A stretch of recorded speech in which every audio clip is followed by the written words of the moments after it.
अस्सलाम वालेकुम dear students इस वीडियो में हम देखेंगे चैप्टर नंबर 6 आरएमबी। ठीक है ना। इसमें पहला जो टॉपिक है that is preventive maintenance of A building means adopting such measures in advance. यहाँ पे एक इम्पोर्टेंट वर्ड है दैट इज इन एडवांस। ठीक है ना, इन एडवांस यानी डिफेक्ट आने से पहले कुछ स्टेप्स हम उठाते हैं। ठीक है ना, to prevent any problem before it become serious. ठीक है ना। अब इसके बहुत सारे फेजेस हैं कहाँ पे ये प्रिवेंटिव मेंटेनेंस हो सकता है। ठीक है ना।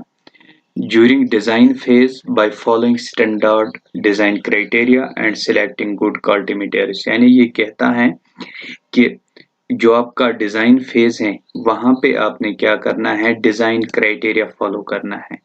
ठीक है ना, डिजाइन क्राइटेरिया फॉलो करना है and good quality control material का। ठीक है ना सर, लेबर्स का। ठीक, यानी अगर आपको रेशो गिवन है 1:1.5:3 यानी M20 का रेशो दिया है, तब आपने M20 ही यूज करना है। आप M15 या M10 यूज नहीं कर सकते। ठीक, इसके बाद सेकंड पॉइंट पे चलते हैं। सेकंड पॉइंट हमें कहता है जब आपकी कंस्ट्रक्शन स्टार्ट होगी तब आपने क्या करना है, गुड वर्कमैनशिप। ठीक है ना, उसका ख्याल रखना है, स्टैंडर्ड टेक्निक्स यूज करना है। ठीक है ना। और जो भी आपने वहां पे सुपरविजन करनी है वो आपने अच्छे से करनी है। ठीक, तो रिड्यूस द मेंटेनेंस कॉस्ट। ठीक है ना, इससे क्या होगा, हमारा जो मेंटेनेंस कॉस्ट है वो रिड्यूस हो सकता है। ठीक है ना, ये सब करने से। इसके बाद नंबर थर्ड है during maintenance phase periodic importance. यानी इसके बाद जो कंस्ट्रक्शन हुई इसके बाद आपने पीरियडिकल इंस्पेक्शन करनी है। पर डे आपने जाना है वहां पे। ठीक है ना, उस स्ट्रक्चर को चेक करना है क्या कहीं पे डिफेक्ट मत आया है। ठीक है ना, अगर डिफेक्ट आया है तब हम वहां वो डिफेक्ट आइडेंटिफाई करेंगे और उसकी प्रॉपर स्ट्रेटजी करेंगे, यानी उसको स्टडी करेंगे, वहां से हमें फाइंड आउट करना है सोल्यूशन। ठीक, this is the importance of phases and importance of preventive maintenance। ठीक, नाउ इसके बाद जो हमारा है प्रिवेंटिव मेंटेनेंस ऑफ कंक्रीट। अब कंक्रीट में प्रिवेंटिव मेंटेनेंस कैसे करेंगे, देखो concrete is a major component of building. ये तो सभी जानते हैं कि मेजर पार्ट जो हमारा बिल्डिंग कंस्ट्रक्शन में होता है, ठीक है ना, वो कंक्रीट ही होता है। इस यहाँ पे ये खास का ये रखना है, generally it is assumed that concrete does not require any preventive maintenance but preventive maintenance of concrete structure enhance it's serviceability and useful life. यानी हमारा जो कंक्रीट है हमें प्रिवेंटिव मेंटेनेंस की जरूरत नहीं पड़ती है, बट इससे क्या होता है, प्रिवेंटिव मेंटेनेंस से क्या होता है, इसकी सर्विसिबिलिटी यानी यूजफुल लाइफ इंक्रीज होती है। ठीक, a good quality control must be dense। इसके बाद ये कहता है कि जो हम क्वालिटी कंट्रोल रखेंगे, जब हम क्वालिटी कंट्रोल रखेंगे, ठीक है ना, साइड पे, वहां से हमें क्या क्या मिलेगा, ठीक है ना, वहां से रिजल्ट हमें मिलेगा जो कंक्रीट होगा वो डेंस होगा। अगर हम वो ख्याल नहीं रखेंगे, क्वालिटी कंट्रोल का ख्याल नहीं रखेंगे, ठीक है ना, तब हमारा जो कंक्रीट है वो डेंस नहीं बनेगा, उसकी सेटिस्फैक्टरी स्ट्रेंथ, कंप्रेसिव स्ट्रेंथ नहीं मिलेगी हम। Concrete should be dense and impermeable. Impermeable means, ठीक है, अगर हम उसमें पानी डालेंगे तो वो पानी नीचे से नहीं जाना चाहिए, यानी flow of water should be restricted. ठीक, in order to ensure durability of concrete it is most important to have a systematic regular maintenance। यही कहता है कि अगर हमें कंक्रीट को एक सेटिस्फैक्टरी ड्यूरेबल बनाना है तब हमने क्या करना है, रेगुलर मेंटेनेंस करनी है। Following are the some basic activities. कुछ बेसिक एक्टिविटीज हैं which must be carried out regular basis to prevent deterioration of a concrete। ठीक, ये आपने पढ़े हैं, ठीक है ना। टर्माइट कंट्रोल रखना है, sweeping washing of concrete floor करना है, maintenance of joints in concrete. ठीक है ना, ये आपको आएंगे खुद ही। इसके बाद यहाँ पे सरफेस प्रेपरेशन एक मोस्ट इंपॉर्टेंट टॉपिक है, that is surface preparation. Surface preparation, ठीक, इसको हम थोड़ा सा देखेंगे।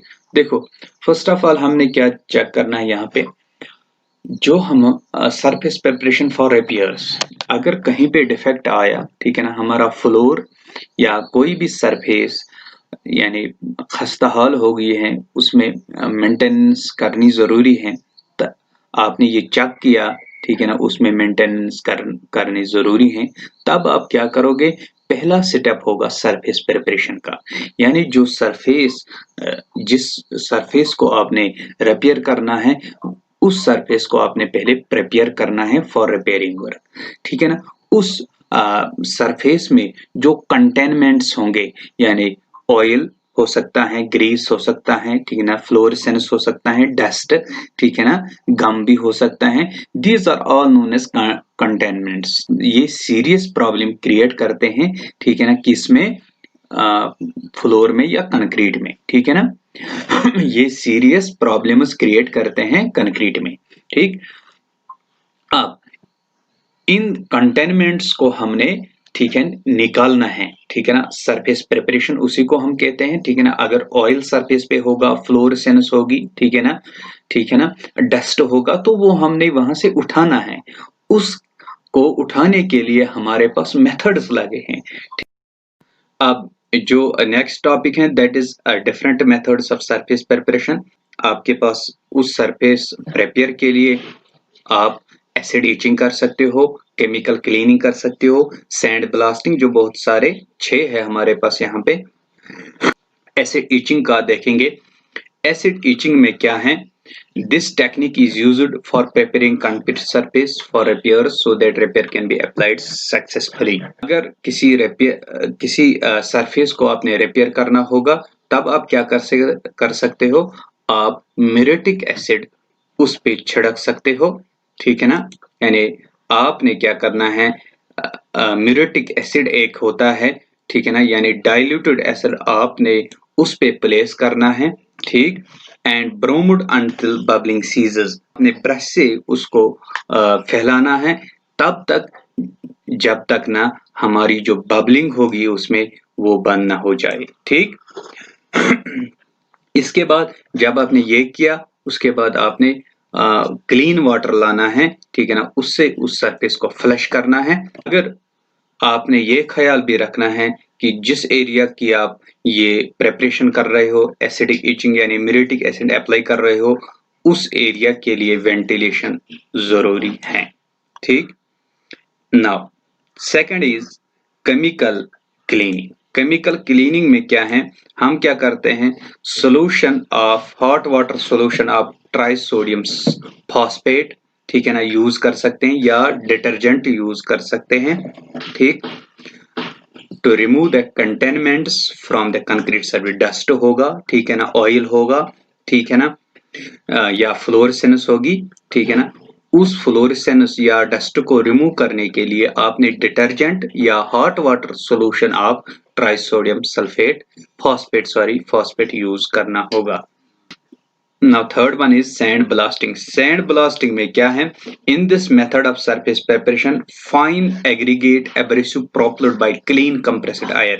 देखो, हम fine aggregate place करते हैं, ठीक है ना, फिर उनमें से हम एक compressed air यानी जिसकी वेलोसिटी बहुत ज्यादा होगी, वो हम उस में से पास करते हैं।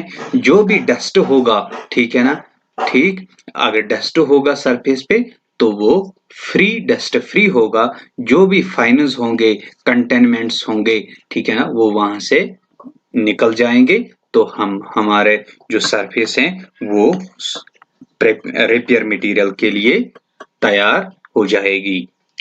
इसके बाद है number 4th, that is short blasting. Short blasting में हमने क्या देखा है, ठीक, शॉर्ट ब्लास्टिंग में हम यही करते हैं कि हम स्टील शॉट्स हाई वेलोसिटी के थ्रू प्लेस करते हैं, ठीक है ना, स्ट्राइक करते हैं ग्राउंड पे, वहां से जो भी कंटेनमेंट्स होंगे वो रिमूव हो जाएंगे। उस रिमूव करने के लिए, उन डस्ट पार्टिकल्स को कलेक्ट करने के लिए हमारे पास एक सेपरेट डस्ट कलेक्टर होना चाहिए। ठीक, इसके बाद नंबर 5 इज स्टीम क्लीनिंग।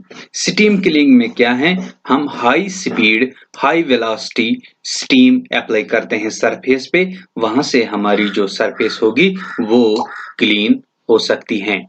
इसके बाद हम देखेंगे इपॉक्सी इंजेक्शन, इसको हम कह सकते हैं इपॉक्सी इंजेक्शन टेक्निक है। यहाँ पे देखो इपॉक्सी इंजेक्शन क्या होता है, ठीक है ना, ये हम क्रैक रिपेयरिंग के लिए यूज कर सकते हैं, ठीक है ना। अगर हमारे पास क्रैक आया है कहीं पे तब हम इपॉक्सी इंजेक्शन यूज कर सकते हैं। ठीक, ये हम ब्रिजेस में यूज कर सकते हैं, डैम्स में यूज कर सकते हैं। ठीक, when the cracks are dormant, जब क्रैक बहुत बड़ा होगा या छोटा होगा वहां पे भी हम कर सकते हैं। Cracks as narrow as 0.05 mm can be bounded by epoxy injection. In this method, holes at close intervals along the cracks are drilled. हम क्या करते हैं, अगर ये सरफेस है हमारी, ठीक है ना, अगर ये हमारी सरफेस है, दिस इज, यहाँ पे मैं बताऊंगा आपको,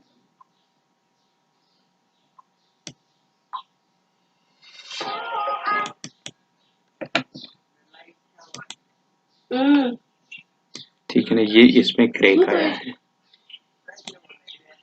ठीक, इसके बाद हम क्या करते हैं, हम यहाँ पे होल्स करते हैं, ठीक है ना, यहाँ पे हम होल्स करते हैं, ठीक है ना, क्रैक्स के इर्द गिर्द हम होल्स करते हैं।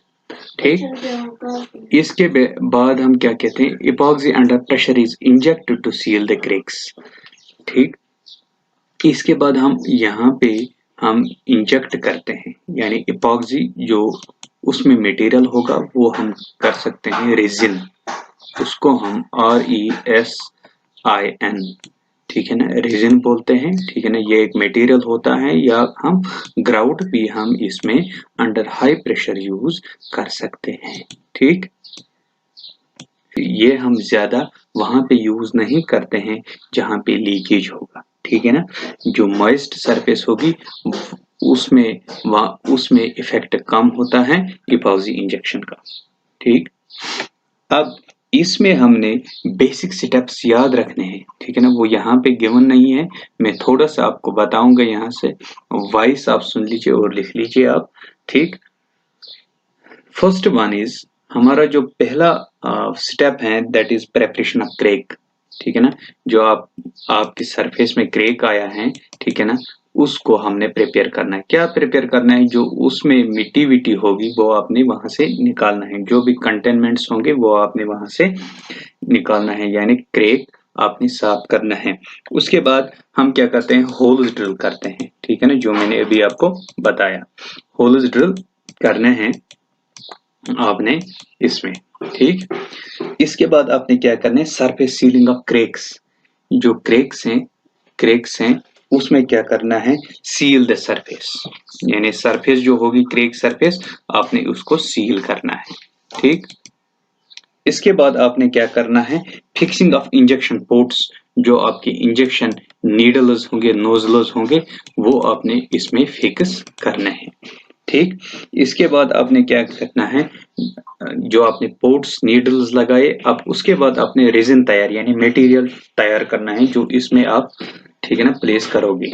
ठीक, उसके बाद आपने क्या करना है, remove of nipples and plugging the holes. ठीक, आपने क्या करना है, निपल्स को निकालना है और वहां प्लगिंग द होल्स, ठीक है ना, होल्स को प्लग करना है। इसके बाद removal of ceiling material and finishing the surface, जो सीलिंग मटेरियल होगा उसको आपने रिमूव करना है और यहाँ पे फिनिश करना है।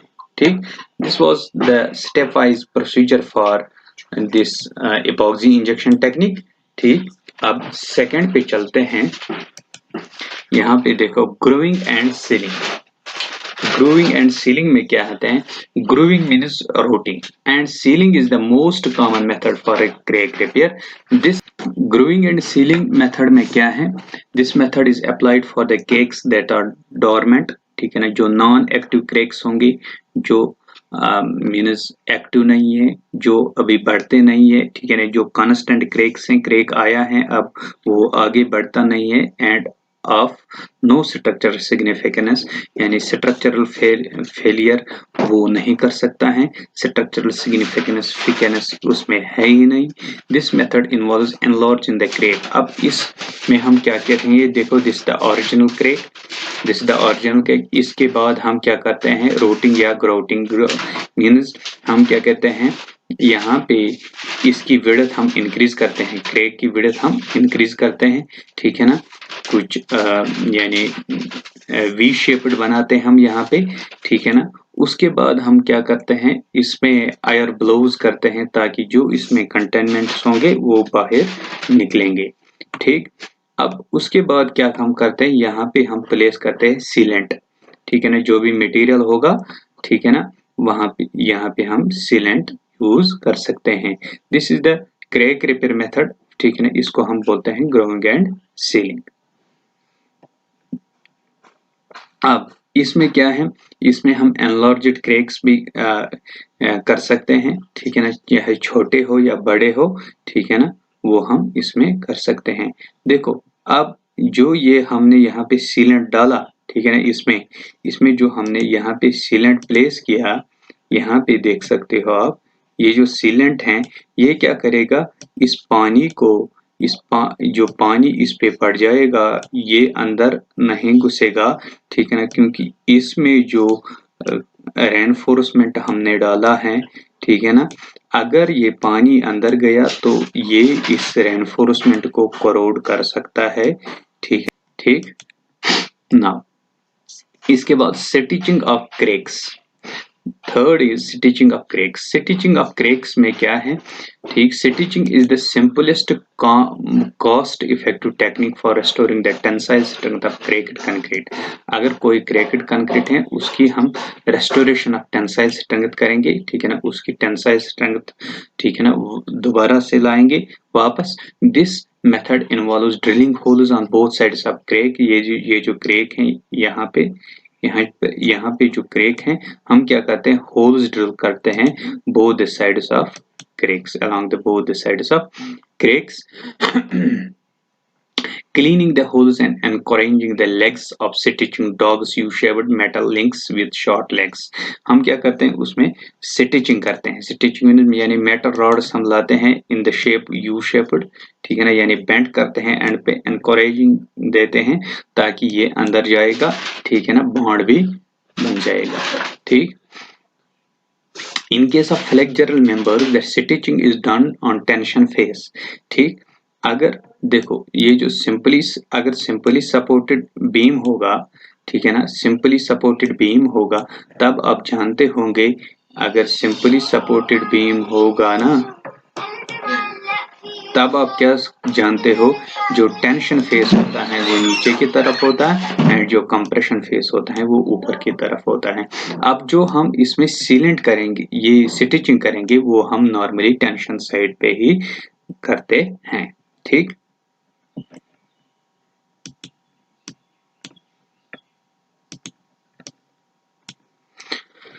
In case of flexural member, the stitching is done at tension. In water retaining set, the cracks must be first made watertight before stitching, ठीक है ना। अगर कोई वाटर स्ट्रक्चर है, वाटर रिटेनिंग स्ट्रक्चर है, ठीक है ना, यानी डैम है कोई, ठीक, उसमें हम क्या करते हैं, पहले जो क्रेक आया है उसको वाटर टाइट हम बनाते हैं, ठीक है ना, उसमें हम पानी, अगर उसमें पानी होगा तो वो हम निकालें, ड्राई करते हैं, ठीक है ना, उसके बाद उसको हम वाटर टाइट बनाते हैं।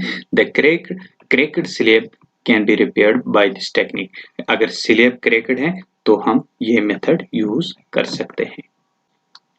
Adding reinforcement and grouting.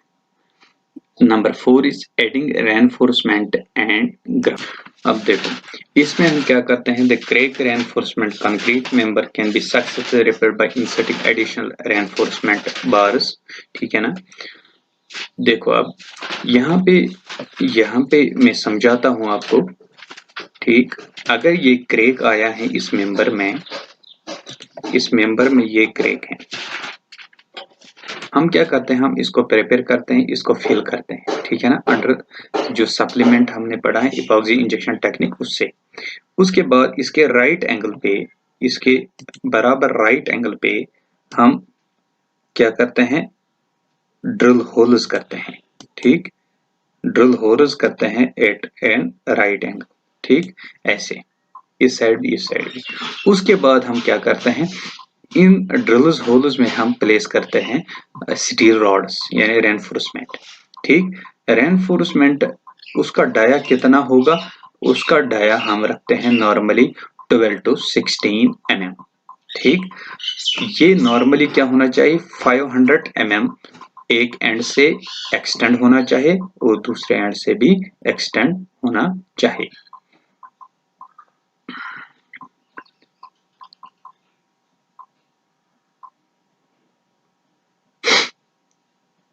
देखो अब इसकी जो स्पेसिंग है वो हम एज पर डिजाइन रख सकते हैं।